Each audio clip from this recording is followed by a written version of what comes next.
Ryloth's distant moon. Stars.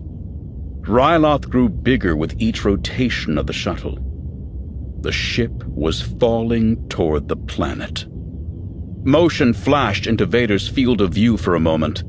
The escort boat. It still had power but was heavily damaged from the collision. It spiraled toward Ryloth, smoking, burning, coming in at too steep an angle. It would break up in the atmosphere. He focused not on the churning perspective through the viewport, but on the fixed point of the instrument panel. Calm, immersed in the Force, he tried to reactivate emergency power, but without success. He rarely had to call on the mechanical talent he'd possessed since childhood, but it would serve him well now.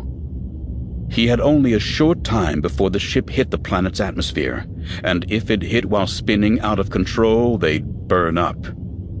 He set about redirecting all latent battery power in the ship to the thrusters. He needed only a few moments of thrust to straighten the ship, then rudder control for the re-entry. His fingers moved quickly over the instrumentation. Ryloth grew larger with each passing moment. A memory stabbed him as sharp as a blade. He'd floated alone in an escape pod over Ryloth once, spinning high over its surface after crashing a cruiser into a droid control ship. Another name bobbed up and broke the surface of the sea of memory. Ahsoka. He'd called her Snip sometimes. He pushed the errant recollection aside and focused on his task. In moments, he'd redirected enough power from backup batteries for at least a few seconds of thruster operation. He did not hesitate. He fell into the Force, looked out the viewport, let himself feel the motion of the ship, and activated the thrusters. The ship's spin slowed, and its angle flattened. Another quick burn stopped the spin altogether, and the shuttle was on a path that would at least allow for re-entry.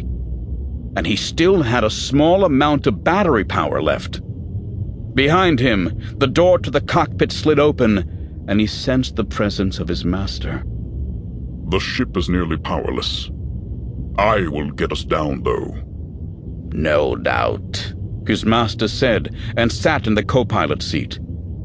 We have been in situations like this before, you and I. Vader said nothing, though his mind turned to a battle over Coruscant, shortly after he'd killed Darth Tyrannus. As always, his master seemed to fill all available space with his presence and push against Vader with his power. Over Coruscant, his master said, and at other times. Vader glanced over, but his master's hooded eyes stared out through the nest of his wrinkled face and revealed nothing. Ryloth filled the viewport as the ship descended. Seeing the mottled browns of its surface, the smears of green and tan, dredged memories of other times up from the sludge of his distant past, names he rarely thought of anymore. Anakin, Mace, Plo Koon. The shuttle hit the atmosphere too sharply and skipped and bounced, the metal shrieking under the stress. He burned the thrusters for a fraction of a second, righted the angle of approach, and reduced the jarring bumps to mere vibrations. Flames from the friction of atmospheric entry sheathed the ship. Fire surrounded them. Fire.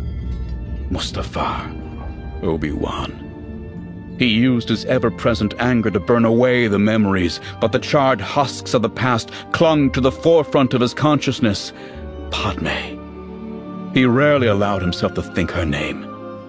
His rage slipped his control, and he squeezed the control stick so hard it cracked. His breath came hard, fast, loud. He felt his master's eyes on him, always on him, the weight of them, the questions they carried. He knew his master could see into him, through him. You are troubled, my friend.